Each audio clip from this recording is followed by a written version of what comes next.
তুমি জানো সাহাবায়ে কেরামের কত দাম, সাহাবায়ে কেরাম কত দামি জানো, সাহাবায়ে কেরাম কত দামি। সাহাবীরা যুদ্ধের ময়দানে যেই ঘোড়া দৌড়াইছেন, ওই ঘোড়ার নাকে যেই দোলা লাগছে, দোলা যদি এক পাল্লায় রাখা হয় আর আরেক পাল্লায় যদি আল্লাহর নবী সাহাবীদের পরে সমস্ত আল্লাহওয়ালা খাজা মুঈনুদ্দিন চিশতি, আব্দুল কাদের জিলানী, যত পীর কুতুব গাউস আবদাল আরেক পাল্লায় রাখা হয়, ওই সামান্য ধুলার চাইতে তাদের দাম বেশি হবে না। আউলিয়ারা কারে উকবা ইখতিয়ার, জাহেলারা কারে দুনিয়া ইখতিয়ার। মাইলে মোমেন সুয়ে মোমেন মিশাওয়াত, মাইলে কাফের সুয়ে কাফের মিশাওয়াত। এক জমানা সোহবতে বা আউলিয়া, বেহতার সত সালা তাআত বেরিয়া। এরে নবীর আশিক উম্মতের দল, সাহাবায়ে কেরামের ব্যাপারে কিভাবে কথা বলো? যদি কোনো এলাকার ব্যাপারে আল্লাহর ঘোষণা হতো, মনে করেন বারে বোগ এলাকার ব্যাপারে আল্লাহর ঘোষণা, এই বারে বোগ এলাকায় যারা আছে সবার উপর আল্লাহ রাজি, সবাইকে আল্লাহ মাফ করে দিয়েছেন। আমাকে একটু বলেন বান্দা, এই ঘোষণা যদি আল্লাহর পক্ষ থেকে আসতো, কারো কোনো কথা চলতো? কথা বলেন না কেন? না না, কারো কোনো কথা নাই। আল্লাহ তাআলা সাহাবায়ে কেরামের ব্যাপারে বলেন, ওয়ালাকিন্নাল্লাহা হাব্বাবা ইলাইকুমুল ঈমান ওয়া যায়্যানাহু ফী কুলুবিকুম ওয়া কাররাহা ইলাইকুমুল কুফরা ওয়াল ফুসুকা ওয়াল ইসয়ান উলাইকা হুমুর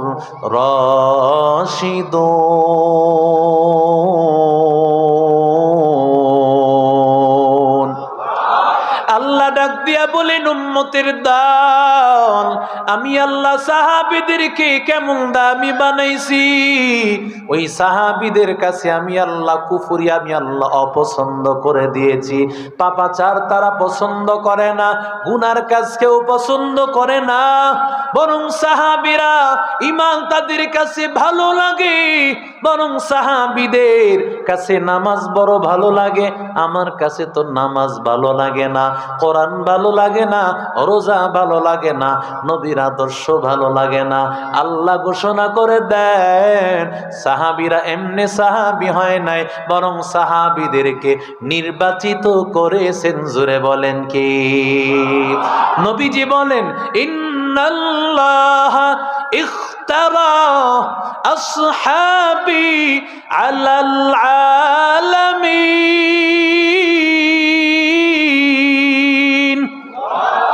নবী বলেন, আমার সাহাবীদেরকে আল্লাহ গোটা বিশ্ববাসীর উপর আল্লাহ নির্বাচন করেছেন। সিওয়ান নাবিয়্যিন ওয়াল মুরসালিন, নবী ছাড়া, রাসূল ছাড়া, নবী এবং রাসূলদের পর আল্লাহ তাআলা আল্লাহর নবীর সাহাবীদের দাম আল্লাহর কাছে সবচেয়ে বেশি। এরে আল্লাহর গোলাম, আল্লাহ বলেন ওরা হেদায়েত প্রাপ্ত। আল্লাহ বলেন, রাজিয়াল্লাহু আনহুম ওয়া রাদু আন। আল্লাহ ডাক দিয়া কয়, সাহাবীদের ব্যাপারে কথা বলতে তোমার দ্বিধা লাগে না। নবীর সোহবতে আল্লাহ ওদেরকে এত দামি বানাইয়া দিয়েছেন, এত দামি বানাইয়া দিয়েছেন। ওই সাহাবীরা নবীর সোহবতের কারণে আল্লাহরে রাজি করেছে, আল্লাহও তাদের উপর রাজি। রাজিনা কিসমাতাল জাব জাব্বারি ফিনা লানা ইলমুন ওয়ালিল আ'দাই মালুন ফাইন্নাল মালা ইয়াফনি আন করিবিন ওয়া ইন্নাল ইলমা বাকিন লা ইয়াজালু ইলমে রা'i জাযু কারদান বেহিসাব খলকে রাদা দন জওয়াবে বাসওয়াব। এরে নবীর আশিক উম্মতের দল, আল্লাহ বলেন সাহাবীদের কত মূল্য। নবী বলেন খায়রু উম্মতি করনি, আমার যুগটা সবচাইতে সেরা। সুবহানাল্লাহ বলেন, আমার যুগ সবচাইতে দামি। সুম্মাল্লাযীনা ইয়ালুনাহুম সুম্মাল্লাযীনা ইয়ালুনাহুম, এরপরে সাহাবীদের যুগের পাশে তথা তাবিঈ যারা সাহাবীদেরকে দেখেছেন ওদের যুগ দামি। নবী বলেন সুম্মাল্লাযীনা ইয়ালুনাহুম, সাহাবীদেরকে যারা পাইছেন তাবে তাবিঈ এরাও দামি। তিনটা যুগ আমার নবী সেরা যুগ বলেছেন। এর মধ্যে প্রথম যুগ হলো সাহাবায়ে কেরামের যুগ। সুবহানাল্লাহ নাই? দেখেন না সোহবত কেমন করেছে। এই যে বসতে বলতেছি কেন জানেন? এই সোহবত সাহাবীরা বসছে নবীর সামনে, দামি হইছে। কথা কন না কেন? নবীর সামনে বসছে তো দামি বানায়া দিছে। দেখেন যাদের মুখে দাড়ি ওরাও আলেমদের কাছে বসছে, মাদ্রাসায় পড়ে নাই, আল্লাহওয়ালাদের কাছে বসছে, আল্লাহ মুখে দাঁড়িয়ে এনে দিয়েছে সুন্নতি লেবাস। ওদের ঘরে শান্তি, তোমার ঘরে শান্তি নাই। तुकु जाओ सुन्नते अहमद तुकु जाओ बा मुहम्मद कई बुआत ने सुबतुरा कर शैता मी कुनी नामत वाली गरवाली लानो तास्ताई बरवाली हम सुरातो हम सिराते मुस्तफा दर तमामी हाले इत्तिबा सुन्नते खैरुल बशर गिरे लाज़िम ताबुयाबी ऐ पेसार। एरे नबीर आशिक उम्मतेर दल, আল্লাহ সাহাবীদেরকে আল্লাহ একটা পরীক্ষা নিয়েছেন। ও দুনিয়ার যুবক, তুমিও পরীক্ষা দাও। দুনিয়ার জমিনে তুমি স্কুলে পরীক্ষা দাও। ও ছাত্র ভাই, তুমিও মাদ্রাসায় পরীক্ষা দাও। সাহাবায়ে কেরামকে আল্লাহ তাআলা পরীক্ষা নিয়েছেন।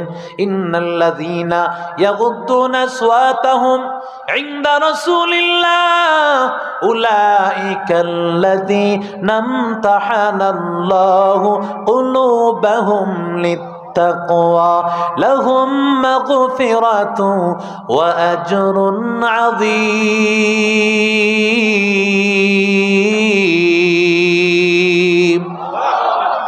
আল্লাহ বলেন সাহাবায়ে কেরাম নবীরে যখন নবীর সামনে আসে আওয়াজটারে ক্ষীণ করে দেয়, নবীর সামনে আওয়াজ ছোট করিয়া দেয়। আল্লাহ বলেন আমি আল্লাহ তাদেরকে পরীক্ষা নিয়েছি। কি পরীক্ষা নিলাম? তাকওয়ার পরীক্ষা নিলাম। আমি আল্লাহ নিজেই আমি পরীক্ষক। পরীক্ষা দিয়েছে সাহাবায়ে কেরাম। বিষয় হলো তাকওয়া, আল্লাহর ভয়। আল্লাহর ভয়, আল্লাহর ভয় নিয়ে আল্লাহ পরীক্ষা করেছেন। সাহাবায়ে কেরামকে আল্লাহ পরীক্ষা করেছেন, ধাপে ধাপে আল্লাহ পরীক্ষা করেছেন। পরীক্ষা করার পর আল্লাহ ফলাফল কোরআনে জানায় দিলেন। আল্লাহ বলেন লাহুম মাগফিরা ওয়া আজরুন আযীম।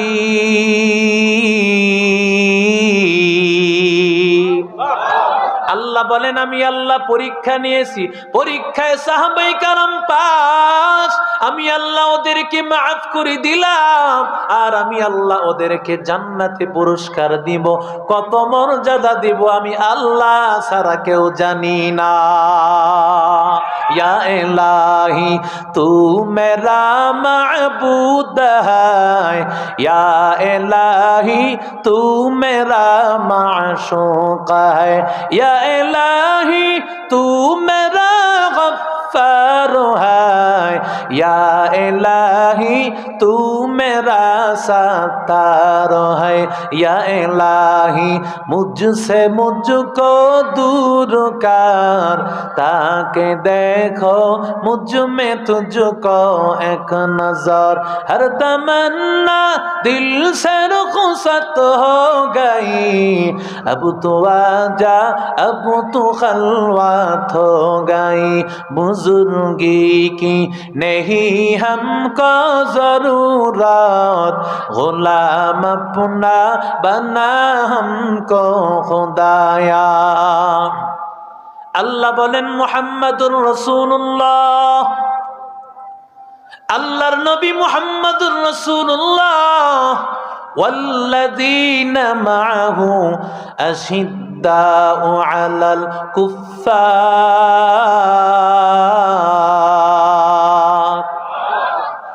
নবীজির সাহাবীরা যারা আছে ওরা কাফিরদের ব্যাপারে প্রচন্ড ভয়ানক, রুহামাউ বাইনাহুম, আর পরস্পরের মধ্যে একে অপরের প্রতি মায়া। আমরা তো দেখেন না একজন আরেক মুসলমান রে পাইলে চাই চিন্তা করি তারে বাস দিতে, কথা কন না কেন? সাহাবায়ে কেরামের কত দাম, সাহাবায়ে কেরামেরা কোনদিন কাফের বেঈমান রে বন্ধু বানায় নাই। আজকে আমরা বেঈমানকে বন্ধু বানাইছি, মনে করি ইহুদি আমার বন্ধু, হিন্দু আমার বন্ধু, বেঈমান আমার বন্ধু। না না, বেঈমান কোনদিন বন্ধু হতে পারে না। লা তাত্তাখিযুল ইয়াহুদা ওয়ান নাসারা আউলিয়া বা'দুহুম আউলিয়াউ বা'দ। আল্লাহ বলেন ইহুদি বেঈমানের দল, ওরা কোনদিন বন্ধু হতে পারে না, বরং মুসলমানের বন্ধু তোমরা একে অপরের বন্ধু। আর মুসলমানের আসল বন্ধু তো হলেন আমার আল্লাহ। আল্লাহু ওয়ালিয়ুল্লাযীনা আমানু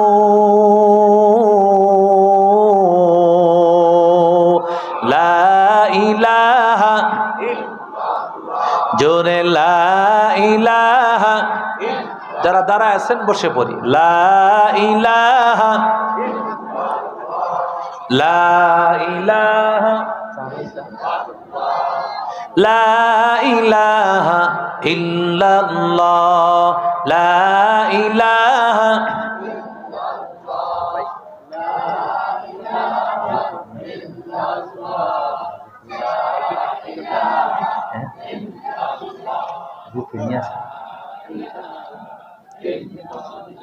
লা ইলাহা লা ইলাহা ইল্লাল্লাহ, লা ইলাহা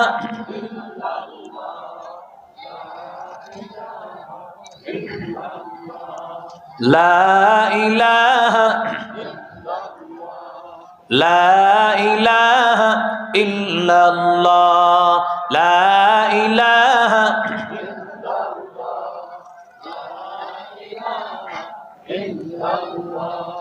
লা ইলাহা ইল্লাল্লাহ, লা ইলাহা লা ইলাহা ইল্লাল্লাহ, লা ইলাহা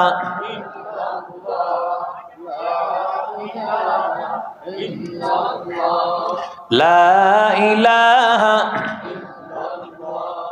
লা ইলাহা ইল্লাল্লাহ, লা ইলাহা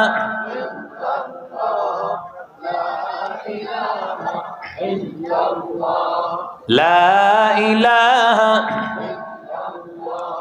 লা ইলাহা ইল্লাল্লাহু মুহাম্মাদুর রাসূলুল্লাহ। সাল্লাল্লাহু আলাইহি ওয়াসাল্লাম। সাহাবায়ে কেরাম নবীর সোহবতে এত দামি হয়ে গেল ভাই, ওরা নবীর জন্য নিজের তাজা রক্ত ঢেলে দিতেও তারা রাজি। কথা বলেন না কেন? তুমি সাহাবীদের ব্যাপারে কথা বলো, আজকে দেখেন না আমার নবীর ব্যাপারে কত কথা বলা হয়। নবীর আশিকেরা নবীর বিরুদ্ধে যখন স্লোগান হয়, এমন লোক তালাশ করে পাওয়া যায় না যারা জানটা দিয়া দিবে। মিছিল করার জন্যই তো লোক পাওয়া যায় না, ঠিক কিনা বলে? এরে নবীর আশিক উম্মতের দল, এরে আল্লাহর গোলাম, অথচ সাহাবায়ে কেরামের দিকে তাকাইয়া দেখ, পয়গম্বরের সাহাবী তালহা ইবনে বারা, তালহার বাবার নাম হলো বারা, বাবা এবং সন্তান নবীর দরবারে হাজির হয়ে গেল। আল্লাহর নবীর দরবারে আসার পর আমার মায়ার নবী রাহমাতুল লিল আলামিন নবীর কথা শুনিয়া, আমার মায়ার নবীর চেহারা দেখিয়া সাথে সাথে বাবা এবং সন্তান কালেমা পড়ে মুসলমান। আরো জোরে বলেন, কালেমা পড়ে মুসলমান হয়ে গেল। মুসলমান হওয়ার পর নবীর দরবার থেকে তালহা এবং তার বাবা বিদায় হয়ে যাচ্ছে। কিছু দূর যাওয়ার পর তালহা তার বাবাকে ডাক দিয়া বলেন, আপনি একটু দাঁড়ান, আমি নবীর কাছ থেকে কিছু কথা শুনে আসি। এই কথা বলিয়া বাবাকে দাঁড় করায়া দিয়া তালহা রাদিয়াল্লাহু তাআলা আনহু নবীর কাছে হাজির। আল্লাহর নবীকে ডাক দিয়া কয়, নবী গো, ঈমান আনছি গো পয়গম্বর, কালেমা পড়লাম নবী, কালেমা পড়ার পরে আর কি দায়িত্ব আছে একটু খুলিয়া বলেন। পয়গম্বর রাহমাতুল লিল আলামিন আমার মায়ার নবী বলেন, লা ইউমিনু আহাদুকুম হাত্তা আকুনা আহাব্বা ইলাইহি মিন ওয়ালিদিহি ওয়া ওয়ালাদিহি ওয়ান নাসি আজমাইন।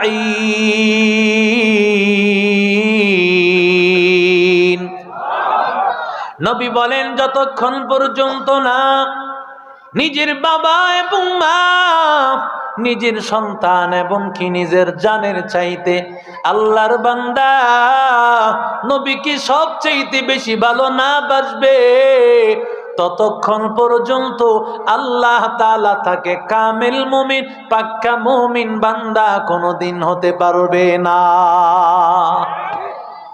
আল্লাহর নবী এবার চিন্তা করলেন, সাহাবীকে একটু পরীক্ষা করি।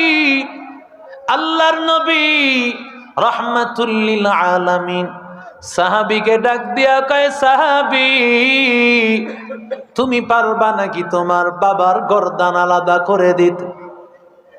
এই কথা বলার পর সাহাবী ডাক দিয়া কয়, পয়গম্বর ও রাহমাতুল লিল আলামিন নবী গো, আমি আপনার হাতে কালেমা পড়ে মুসলমান হয়েছি গো নবী, আপনাকে এত ভালোবাসি গো পয়গম্বর, আপনার জন্য আমার মা কুরবান করতে আমি রাজি, আপনার জন্য আমার বাবাকে আমি উৎসর্গ করতে রাজি, আমার নিজেকেও আপনার মহব্বতে আমি উৎসর্গ করতে রাজি। পয়গম্বর, আমি আপনার মহব্বতের পরিচয় দিতে চাই।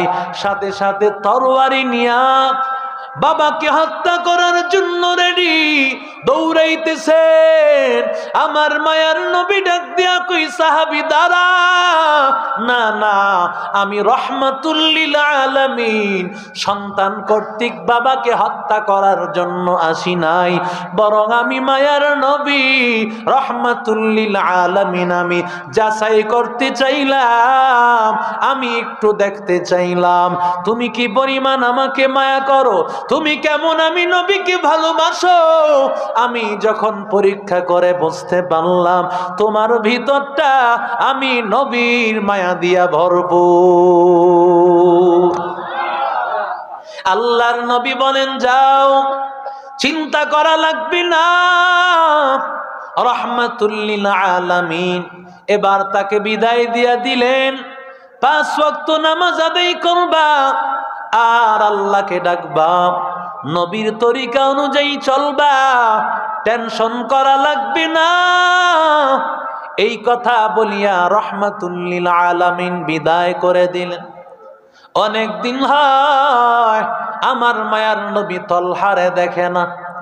হঠাৎ একদিন তলহার বাবা বারার সাথে সাক্ষাৎ। নবী জিজ্ঞাসা করে, ও বারা, তোমার সন্তান তলহা সন্তানটা কই? এমন সন্তান যেই সন্তান নবীর মহাব্বতে বাবার গর্দান আনতে যায়, এমন মহাব্বতের সন্তান দেখি নাই। ওই সন্তানটা কই? আজকে কতদিন হয় দেখি না। এবার বাবা ডাক দিয়া কয়, নবী গো, আমার সন্তানটা আজকে বহুদিন হয় অসুস্থ হয়ে পড়ে আছে। রহমাতুল লিল আলামিন কথাটা শোনার পর আমার মায়ার নবী বললেন, আমি তলহাকে দেখার জন্য যাব। নবী বলেন, কোন আল্লাহর বান্দা অসুস্থ কোনো ব্যক্তিকে যদি দেখতে যায়, সকালবেলা যদি যায়, ওই বান্দা সন্ধ্যা পর্যন্ত 70,000 ফেরেশতা তার জন্য দোয়া করে। কেউ যদি সন্ধ্যাবেলা দেখতে যায়, সকাল পর্যন্ত 70,000 ফেরেশতা তার জন্য দোয়া করতে থাকে। রহমাতুল লিল আলামিন রওয়ানা। নবীর সাথে সাহাবীরা অনেকে রওনা করেছেন। আমার নবী রহমাতুল লিল আলামিন, নারায়ে তাকবীর, লিল্লাহি তাকবীর। আল্লামা মঈনুদ্দিন আল আজাদ সাহেবের আগমন।